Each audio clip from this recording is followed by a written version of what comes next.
do you want to come behind the scenes of how I record my podcast? I just thought my podcast is called Leadership Behind the Scenes, where I go deep into some of the stuff that goes on in people's minds and how do you really become a great leader, what's all the deeper stuff. But maybe you want to see how I record my podcast.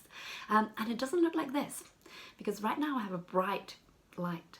You know, that's for video.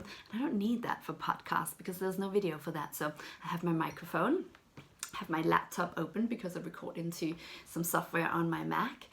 I'll show you what it looks like. So I'll turn off my light. Bear with me. That's it. And then I learned that if you don't have a fancy sound studio, what you do is you can, put lots of pillows or soft fabrics around you.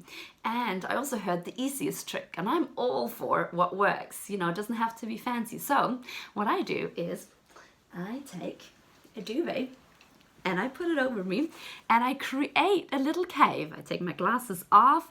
I'm usually in less fancy clothes because no one sees me, and I just sit here and I record and I speak about the things that have come up in the coaching sessions and what really matters and what it's about that's going to add value.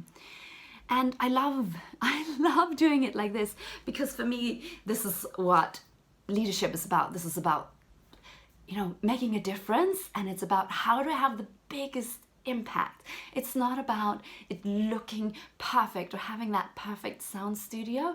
And the latest podcast episode 19, which went out recently, that talks about the antidote to perfectionism. I'm a recovering perfectionist. And so it's really that bit of what's the impact you can make. Don't make it perfect. Find the quickest, best possible way to have the widest impact. And that's why I'm doing it. Recording underneath the duvet.